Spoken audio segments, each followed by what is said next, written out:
Selamat pagi kepada pemirsa Gurisadan TV di seluruh Indonesia. Gurisadan TV membaca Indonesia dengan 3 metode. Metode pemikiran kritis, metode pemikiran analitis, dan metode pemikiran reflektif.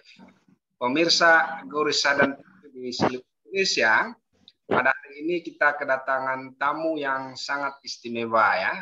Beliau adalah anak muda ya, yang baru menyelesaikan sarjana di Sekolah Tinggi Filsafat Lidalero ya.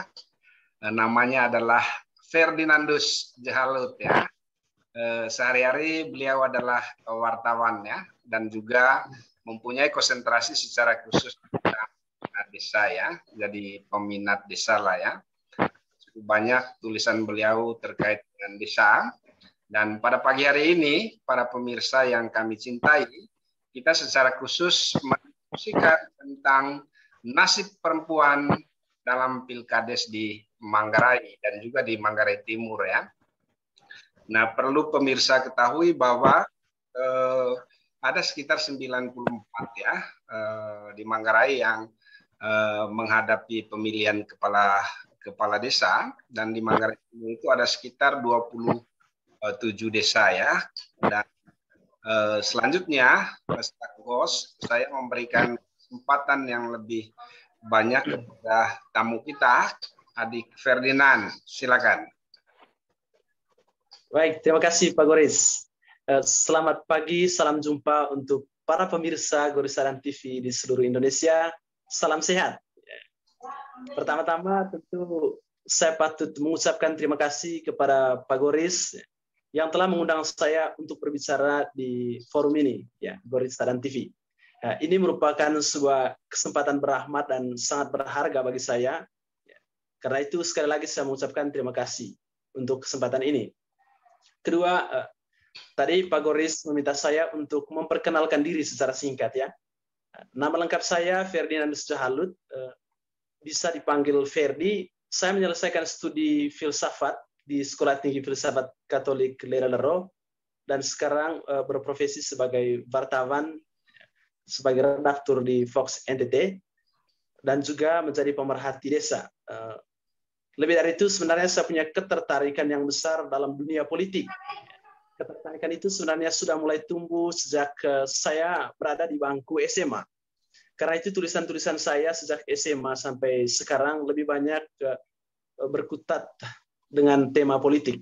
Ya, terakhir tulisan saya, tulisan skripsi saya mengulas secara khusus pemikiran Chantal Mouffe, seorang filsuf politik berkebangsaan Belgia, tentang paradoks demokrasi liberal, dan skripsi itu kemudian diterbitkan jadi buku atas anjuran pembimbing saya, Dr. Otto Gustimadung. Saya kira Kakak Goris juga menjadi salah satu pemberi testimoni di dalam buku itu ya.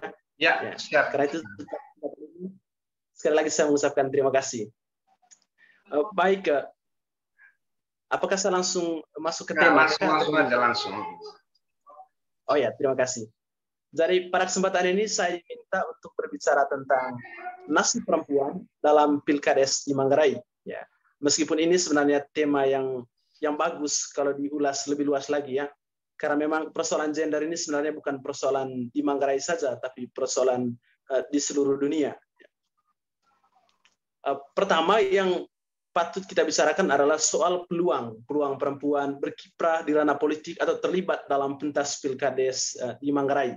Ya, peluang perempuan dalam pilkades di Manggarai menurut saya sangat minim. Ya. Kendati negara melalui undang-undang atau kebijakan misalnya memberikan peluang yang sama kepada laki-laki dan perempuan untuk bertarung dalam pentas pilkades, ya, potensi perempuan saya kira untuk dicalonkan dalam pentas pilkades di Manggarai pada khususnya atau di Indonesia pada umumnya ya masih kalah jauh atau masih minim ya dibandingkan dengan laki-laki. Ya, itu terjadi karena perempuan memang sejak awal sudah tidak diuntungkan secara kultural dan struktural. Ya, struktur dan kultur masyarakat kita saat ini masih didominasi oleh budaya patriarki. Ya, budaya patriarki selalu menempatkan perempuan pada posisi subordinat. Ya. Mereka mendefinisikan ya atau budaya ini mendefinisikan perempuan sebagai tokoh yang hanya boleh berkiprah di ranah domestik ya. Kendati sekarang perjuangan ini sudah mulai tampak titik terangnya karena sudah mulai cukup banyak secara nasional dan global juga perempuan yang tampil di panggung politik ya. Tapi untuk konteks politik lokal saya kira masih butuh perjuangan yang ekstra ya. Hal ini terbukti dalam statistik Pilkades serentak di Manggarai dan Manggarai Timur pada tahun 2021 ya. Pada tahun 2021 ini pada umumnya di NTT ada beberapa kabupaten yang menyelenggarakan Pilkades serentak ya. Kabupaten Kupang, Kabupaten Flores Timur, dan juga Kabupaten Manggarai dan Manggarai Timur. Kabupaten Flores Timur saya kira sudah menyelenggarakan Pilkades pada 16 Oktober lalu, kemudian Manggarai Timur pada 24 Agustus lalu saya kira. Sedangkan Kabupaten Kupang dan Kabupaten Manggarai, mereka akan menyelenggarakan Pilkades pada bulan November mendatang. Di Manggarai tepatnya saya kira pada tanggal 11 November mendatang. Nah, apa yang menarik untuk dikaji dari politik elektoral di tingkat desa ini, saya kira salah satu hal yang patut disoroti dan dievaluasi dari Pilkades serentak yang diselenggarakan di sejumlah wilayah di Manggarai atau di NTT ialah soal keterwakilan perempuan. Ya, saya ambil beberapa contoh sebagai data lapangan, ya, berdasarkan data yang saya himpun baik melalui referensi atau sumber primer maupun sekunder. Ya, di Manggarai Timur misalnya, dari 27 desa yang menyelenggarakan Pilkades serentak pada tahun 2021 ini, hanya ada beberapa calon perempuan ya. Jadi mayoritas calonnya itu adalah laki-laki. Salah satu calon perempuan ialah saya lupa namanya, tapi dia dicalonkan di desa Tangomolas di Kecamatan Lambaleda Timur. Tapi dia gagal juga dan 100% kades terpilih di Manggarai Timur itu adalah laki-laki ya. Laki-laki. Nah, ini menarik karena 2 tahun sebelumnya di Manggarai Timur itu muncul tokoh-tokoh perempuan yang terpilih sebagai kepala desa. Sebagai contoh misalnya pada Pilkades tahun 2020 di Kecamatan Elar ada 2 kades terpilih ya, kades perempuan yang terpilih, tepatnya di Desa Golomunde atas nama Maria Tau dan Desa Gololijun atas nama Yovita Mbajung. Sedangkan pada pentas Pilkades 2019 lalu ada 1 kades perempuan juga yang terpilih di Kecamatan Elar Selatan ya, nama desanya saya lupa. Jadi dibandingkan dengan data 2 tahun sebelumnya ya, saya kira berkait dari perspektif gender Pilkades 2021 ini ya agak memprihatinkan ya, khususnya soal keterlibatan perempuan ya. Sedangkan di Manggarai, khususnya di Kecamatan Cibal dan Kecamatan Cibal Barat, dari 17 desa yang menyelenggarakan Pilkades serentak tahun 2021, hanya ada 1 calon perempuan, dan itu berasal dari Desa Langkas Kecamatan Cibal. Kemudian di kecamatan lain seperti di Kecamatan Satarmese Utara, itu tidak ada 1 pun calon perempuan berdasarkan data yang saya peroleh. Nah, apa saja tantangan perempuan dalam Pilkades di Manggarai? Ya. Oke, Pak Goris dan pemirsa Goris Sadar TV di seluruh Indonesia, terkait pertanyaan ini, tantangan terbesar perempuan menurut saya ialah menghadapi budaya patriarki yang sudah sangat kuat melekat dan membius kesadaran masyarakat. Jadi ini sebenarnya bukan hal baru. Ya. Sejak zaman Yunani klasik, perempuan ditempatkan pada posisi subordinat ya, sebagai warga negara kelas 2. Ya, bahkan dalam masyarakat Yunani kuno juga perempuan ini sering ditempatkan sebagai properti laki-laki. Ya, dalam masyarakat Yahudi juga kalau kita bolak-balik kitab suci, perempuan itu disetarakan dengan properti laki-laki. Ya. Dari sisi perempuan, kita butuh figur yang benar-benar tangguh untuk melabrak budaya ini. Ya. Saya kira secara nasional kita lihat tokoh seperti Megawati, Bu Risma, Gubernur Kofifa, kemudian Sri Mulyani serta beberapa tokoh perempuan lainnya bisa dijadikan contoh. Kendati demikian, menurut saya harus diakui juga ya beberapa di antara mereka itu diuntungkan karena dinasti politik. Ya, bisa juga karena diuntungkan karena sumber daya ekonominya cukup kuat ya. Ya. Dibandingkan dengan politik elektoral di desa, ya, mereka yang tidak punya sumber daya ekonomi dan ya secara politik ya tidak terlibat dalam dinasti politik juga, saya kira yang mereka itu yang patut diberdayakan. Data yang saya paparkan tadi menurut saya sebenarnya ingin memperlihatkan sekaligus mempertegas dominasi laki-laki dalam politik. Jadi dari sisi keterwakilan saya kira laki-laki apa perempuan tidak pernah mengimbangi laki-laki dalam dunia politik ya, dalam menduduki jabatan-jabatan publik ya. Laki-laki selalu tampil lebih dominan daripada perempuan. Ya, ini merupakan dampak nyata dari budaya patriarki yang sudah terlanjur membius ya kesadaran masyarakat kita. Ya, dalam budaya patriarki, kiprah perempuan itu umumnya dibatasi pada ranah domestik ya. Dalam wilayah rumah tangga misalnya. Misalnya perempuan harus memasak, kemudian perempuan harus mencuci pakaian, mengasuh anak, sedangkan laki-laki tugasnya untuk mencari nafkah. Jadi itu sebenarnya peran sosial perempuan yang dikonstruksi oleh masyarakat. Jadi perspektif gendernya begitu. Itu bukan kodrat sebenarnya. Dan perempuan di wilayah kita, ya mereka tidak diuntungkan karena masyarakat kita sudah terlanjur dibius oleh kesadaran semacam itu. Dalam masa patriarki itu, kiprah perempuan memang terbatas pada ranah domestik. Karena itu, berkaitan dengan politik elektoral, mereka sudah berada pada posisi yang tidak menguntungkan. Lalu apa dampaknya? Ya, dampak dari kenyataan di atas menurut saya ialah kebijakan-kebijakan publik yang berorientasi pada kepentingan perempuan seringkali sangat minim. Ya, padahal menurut saya sebagai salah satu kelompok rentan di tengah masyarakat, ya perempuan mestinya lebih banyak dilindungi dan diberdayakan oleh negara. Dan negara bisa melakukan itu pada level kebijakan dan legislasi. Ya, hanya negara yang efektif beroperasi di wilayah itu. Sedangkan rakyat ya mungkin bisa berpartisipasi di dalamnya, tapi secara teoritis saya kira rakyat akan lebih efektif beroperasi di wilayah atau pada level advokasi dan konsientisasi. Ya, bisa saja LSM melakukan sosialisasi kepada masyarakat tentang bagaimana menghapus atau menghentikan budaya patriarki ini yang sudah terlanjur membius kesadaran masyarakat ya. Ya. Ya. Baik, saya lanjutkan ya Pak Goris. Ya. Kemudian mengapa akses perempuan dalam pilkada serentak itu terbatas ya?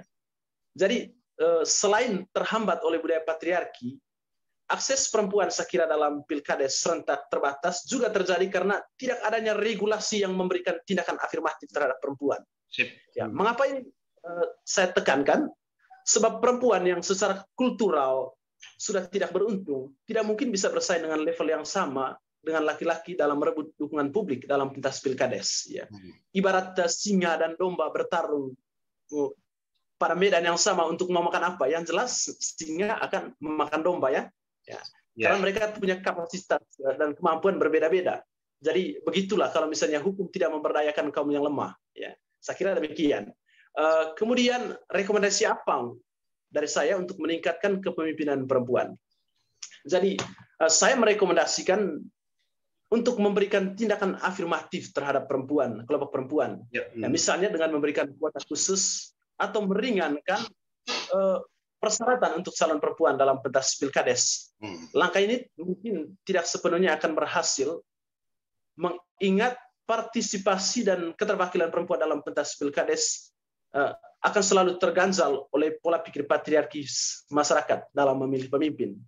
Akan tetapi, menurut saya, paling tidak dengan memberikan tindakan afirmatif macam itu, negara menunjukkan keberpihakannya ya, pada kelompok rentan di tengah masyarakat, khususnya perempuan.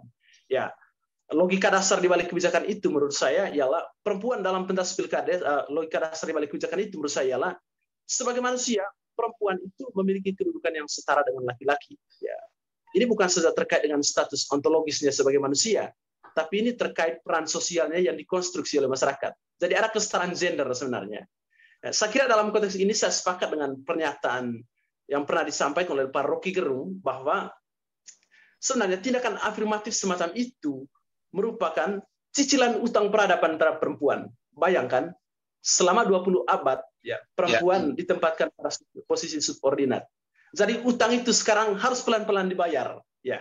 Dan negara bertanggung jawab terhadap itu, saya kira.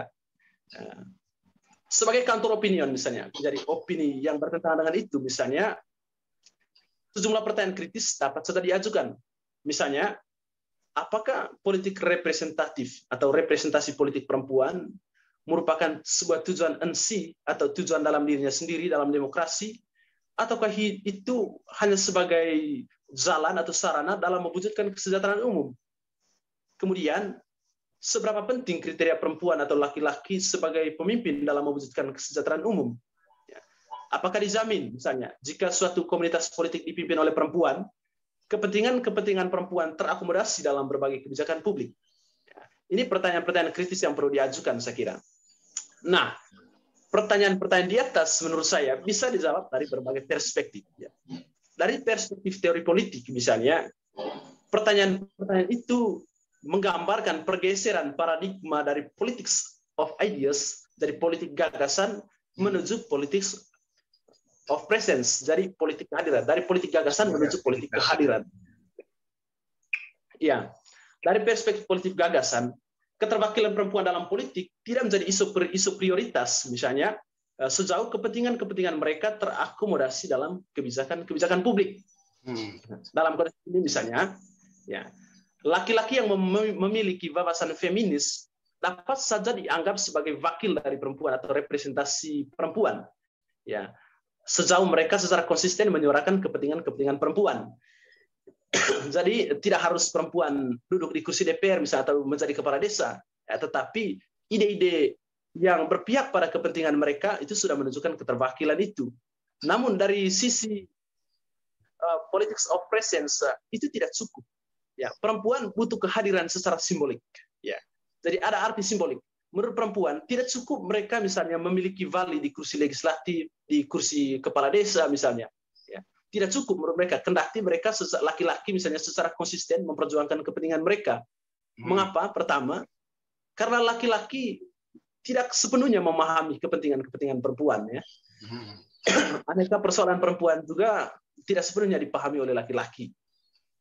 Kemudian, mengapa itu tidak cukup juga? Menurut perempuan, mereka butuh delegasi di sana, bukan hanya sekadar wali, ya, bukan hanya sekadar wali, tapi mereka butuh delegasi dari perempuan. Ya, dengan adanya delegasi itu, perempuan menunjukkan bahwa mereka ada di sana, jadi ada arti simboliknya di situ. Ya, kurang lebih demikian menurut saya, Pak Goris. Oke, sebelum kita berbicara soal kualitas, kita berbicara. Ini menarik ya, ini diskusinya. Kalau kita periksa memang di Perda itu ya, Perda itu kadang belum sinkronisasi ya dengan undang-undang pemilu ya, undang-undang politik partai politik ya. Kalau di undang-undang pemilu dan undang-undang partai politik kan harus ada representasi perempuan ya, minimal 30% ya keterwakilan perempuan ya di legislatif dan juga di partai ya. Di undang-undang tentang di Perda tentang pemilihan kepala desa saya lihat belum ada ya. Saya rasa di samping perbaikan dari aspek regulasi, kita juga perlu memeriksa tentang kualitas ya, kualitas perempuan di Manggarai ya untuk maju di Kades, karena untuk dipilih di dalam Pilkades itu kan tidak hanya modal representasi aja, tetapi modal yang paling utama itu adalah bagaimana pemilih itu bisa memilih perempuan berdasarkan kualitasnya ya. Jadi sehingga dia bisa nggak Ferdinand mengeksplor tentang ini ya. Jadi kapasitas kemudian kemampuan perempuan ya di dalam merebutlah kursi kepemimpinan di desa. Kalau di tingkat kabupaten kan kita sudah punya banyak ya yang sukses, juga ada yang perempuan juga yang nggak sukses ya, yang menjadi pelaku korupsi ya. Tetapi di desa bagaimana? Ya, baik, terima kasih Pak Goris. Jadi pertama sama tekankan bahwa menurut saya kualitas itu bisa ada dalam kuantitas juga. Ya. Artinya kita tidak mungkin berbicara tentang kualitas tanpa kuantitas. Ya. Artinya kalau mereka tidak hadir di sana, bagaimana kita berbicara tentang kualitas? Ya. Tapi yang paling penting juga bahwa sebenarnya menurut saya persoalannya bukan karena perempuan-perempuan di Manggarai tidak punya kualitas atau tidak punya sumber daya yang mumpuni untuk menjadi kepala desa. Tapi coba kita lihat misalnya dalam kenyataan di tengah masyarakat, ketika misalnya bursa calon kepala desa itu sudah mulai isunya itu sudah mulai dinaikkan, hampir saya kira jarang sekali kalau kita dengar masyarakat merekomendasikan tokoh perempuan. Jarang sekali. Kendati misalnya tokoh perempuan yang sarjana itu banyak di kampung, jarang sekali mereka melirik bahwa oh ini cocok ini. Ya. Atau misalnya ada yang tamat SMA tapi punya kemampuan bagus juga jarang sekali dilirik. Yang dilirik orang Manggarai itu kan umumnya memilih pemimpin berdasarkan kategori dan kriteria mereka sendiri. Misalnya siapa yang bisa omong secara adat, bisa menyelesaikan masalah di kampung, itu yang mereka pilih. Padahal kan persoalan kepemimpinan di tingkat desa sekarang itu bukan hanya persoalan bagaimana dia bisa meresolusikan konflik, ya, menyelesaikan masalah, ya, bukan hanya soal omong adat misalnya, tetapi bagaimana manajemennya itu, ya, apakah dia bisa mengatur keuangan desa, ya, mengelola manajemen keuangan desa dan lain sebagainya. Jadi menurut saya kualitas itu bisa ada dalam kuantitas juga. Sebelum kita bicara tentang kualitas, kita omong kuantitas dulu. Makanya tadi saya bilang kita perlu ubah dulu sedikit paradigmanya dari politik of ideas menuju politik of presence. Nah, meskipun kita harus akui juga bahwa bicara tentang kualitas itu bukan tidak penting, bahkan itu sangat penting juga. Hanya sebelum sampai ke sana kita omong dulu soal kuantitas. Oke, atau bagaimana, Pak Guri? Tentang representasi ini kan sebenarnya tentang dua hal, ya. Yang pertama dia bicara tentang ruang, ya, sejauh mana dibuka ruang itu, ya. Untuk membuka ruang itu kan banyak sekali benturan, ya. Ada benturan budaya, ya, kemudian benturan status sosial juga, ya. Misalnya dulu kan ada daerah yang dikuasai kerajaan.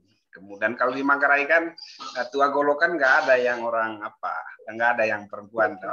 Jadi itu benturan status sosial, ya, baik yang terberikan maupun yang terjadi secara alamiah, ya.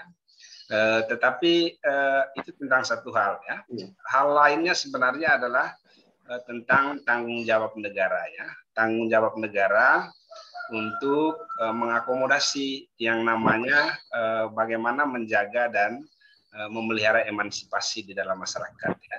Bagaimana menciptakan political equality itu. Nah, untuk menjamin political equality sebenarnya yang pertama Undang-Undang Nomor 23 tahun 2014 itu sebenarnya memerintahkan kepada Pemda itu untuk melakukan fasilitasi terhadap desa, ya. Termasuk juga saya rasa kata fasilitasi itu juga adalah bagaimana kabupaten itu memberikan ruang terhadap munculnya pemimpin-pemimpin perempuan di desa, gitu, ya, sehingga tidak kayak laki-laki minded atau kepala desa itu bukan Tua Golo lah, ya. Kalau Tua Golo kan istilahnya sesuatu yang sesuatu yang sudah terjadi begitu saja. Tapi kalau yang namanya pemimpin desa itu kan pemimpin yang sebenarnya bisa dilakukan dengan dua hal, ya. Yang pertama itu adalah dengan diciptakan mulai dari ruangnya, kemudian kesempatan aksesnya, sampai dengan memang ada yang memang lahir sudah punya kemampuan untuk memimpin, kan. Nah, ini menurut saya apakah atau sejauh mana hasil lihat ini fasilitasi yang dilakukan oleh pemerintah daerah terkait dengan kepemimpinan di desa, ya, terutama apakah pemerintah daerah sejauh ini sudah membuka ruang terhadap masuknya perempuan di dalam di dalam kepemimpinan desa. Jangan-jangan Pemda ini nggak melakukan apa-apa, jadi tidak menjalankan perintah undang-undang, gitu, ya. Iya, ya. Baik, terima kasih Pak Goris. Sejauh yang saya tahu, sampai saat ini saya kira belum ada regulasi khusus dari pemerintah daerah Kabupaten Manggarai dan Manggarai Timur terkait pencalonan. Ya, sebenarnya bisa dimasukkan di Perda itu, Perda 1 2009 itu tentang minimal lah, ya, dalam mulai dari pencalonan itu harus ada 30% perempuan. Ya.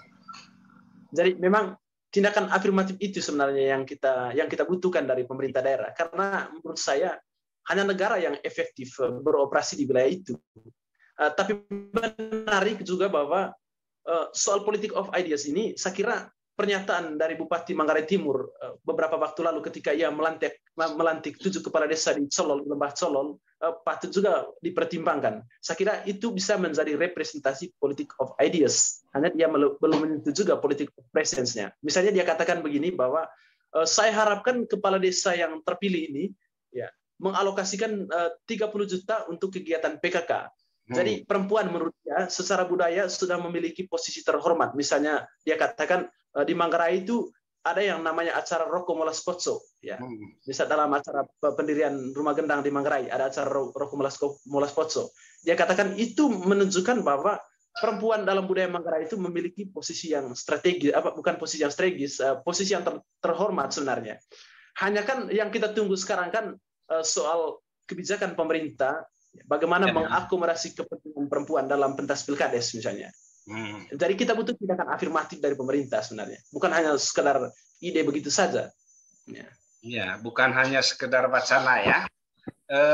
Tetapi ini kan juga gini loh, karena kita juga kan memperhatikan ya tindakan-tindakan afirmasi terhadap perempuan ya. Sejak 2004 kan pemilu 2004 itu kan kita mengafirmasi 30% ya keterwakilan perempuan di parlemen ya, di partai politik juga sampai dengan 2019 ya. Tetapi kan tahapan kenaikannya itu kecil, bahkan sampai dengan 30% itu belum juga gitu ya.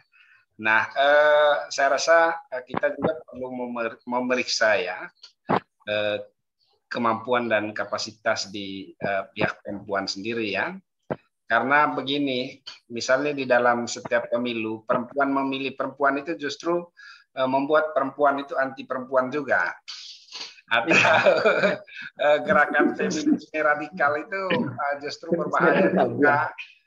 Karena bagaimanapun di dalam masyarakat paternalistik yang Nana sampaikan tadi, mungkin pilihan pilihan pemimpin, kemudian pilihan orang untuk menjadi anggota DPRD, DPR juga itu sangat tergantung kepada kepala keluarga, ya toh? Iya. Komando dari rumah, saya rasa, ya toh. Jadi kalau bapaknya itu komando, kita ini, ya itu benar ya. Bahkan misalnya sekarang ini ada istilah elitisme desa ya, elektoral elitisme desa gitu ya. Nah, di mana kepala kampung, kemudian kepala suku, kepala keluarga itu menentukan pemilihan pemilih di dalam pemilu, termasuk juga di dalam pemilihan kepala desa ya. Ada rapat kampung, kemudian ada rapat keluarga, hal-hal semacam itu. Jadi, nah bagaimana misalnya perempuan misalnya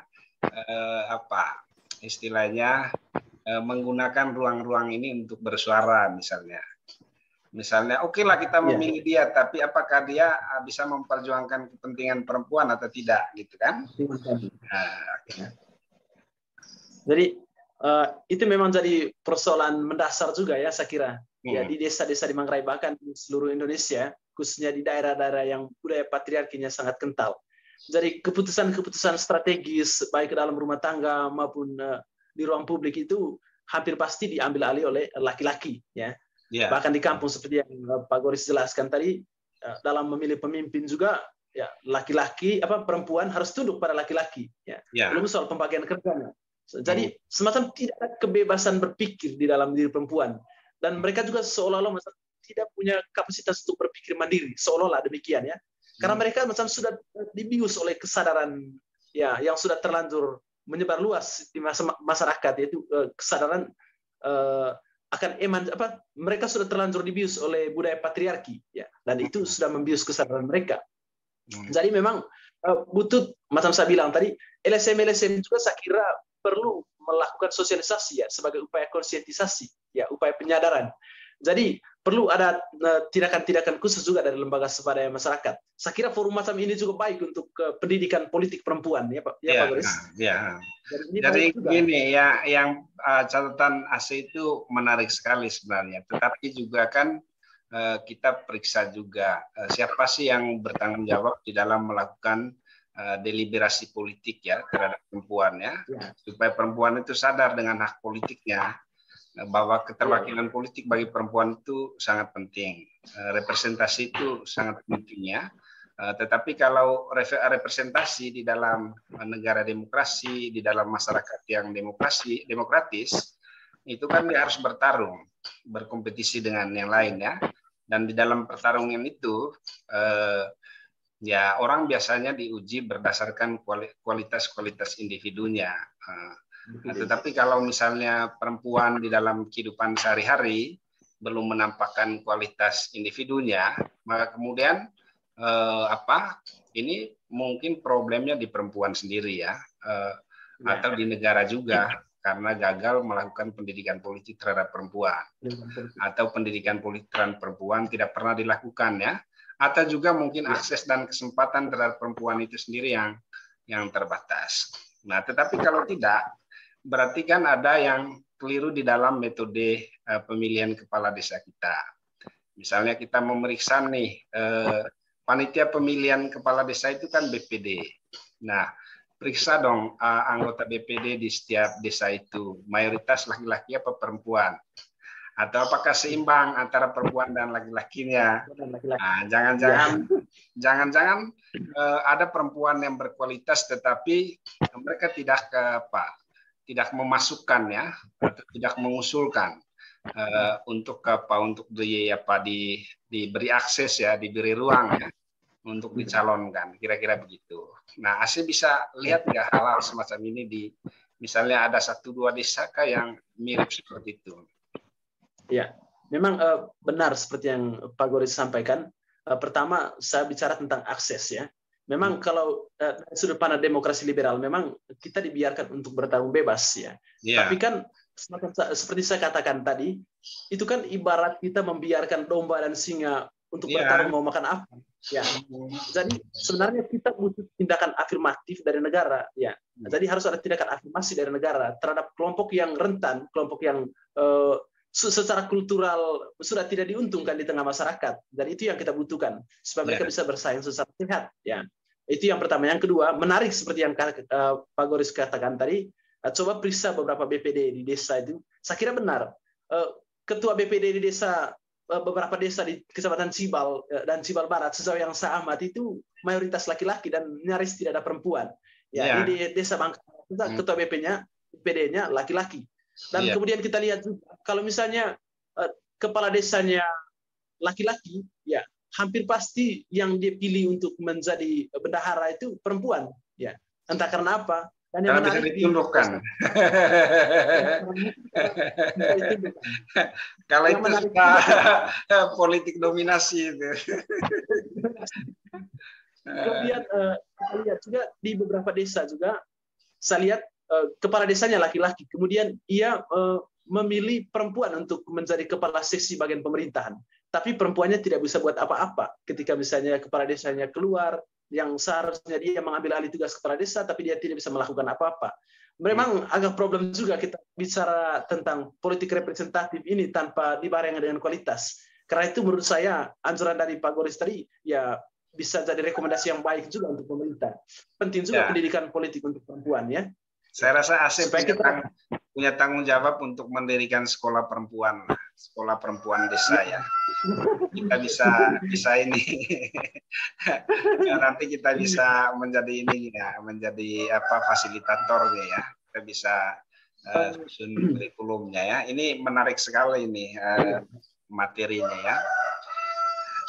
Oke. Saya rasa begitu ya Ase Ferdina. Ada yang bisa disampaikan kepada pemirsa barangkali 1-2 kata saja. Ini waktu kita sudah habis. Terima kasih Pak Goris.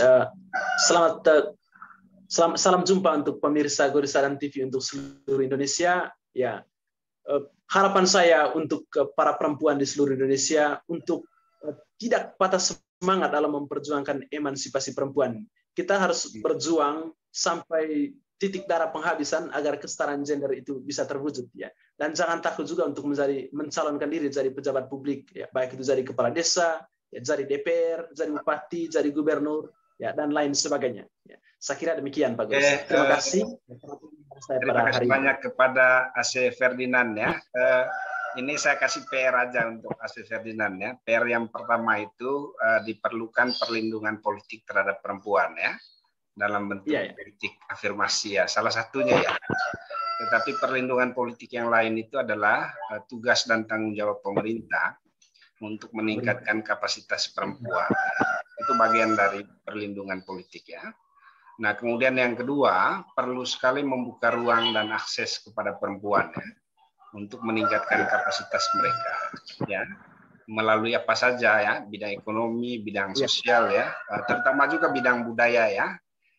Kalau bisa sekali-sekali itu Agongo itu bisa nggak dari perempuan? Kalau yang budaya tidak bisa ya kita ambil yang ini aja, yang pemerintahan modern saja ya. Ketua BPD, ketua-ketua RT apa itu ya, semuanya kalau bisa itu perempuan ya. Kemudian saya rasa tidak ada aturan yang mengatur ya, atau belum ada aturan yang mengatur tentang perlindungan perempuan di dalam politik, khususnya di desa ya. Politik afirmasi itu belum ada ya, itu hanya ada di tingkat nasional ya. Nah, kemudian yang ketiga, ini yang paling penting juga, perlu sekali yang namanya deliberasi terhadap politik perempuan ya, meningkatkan kesadaran politik perempuan. Dan itu saya rasa mulai dari keluarga ya, keluarga. Jadi kebiasaan-kebiasaan memberikan kesempatan kepada perempuan untuk bersuara, budaya yang dimonopoli oleh laki-laki saya rasa saatnya untuk diakhiri ya. Demikian saya rasa pemirsa Gori Sadan TV, kami sangat berterima kasih kepada Mas Ferdinand yang bersedia hadir di studio Gori Sadan TV ya. Saksikan Mas Ferdinand ya dalam YouTube ya, atau siaran yang diulang ya di Gori Sadan TV kapan saja dan di mana saja Anda nonton ya. Salam hangat dari studio Gori Sadan TV. Terima kasih ya.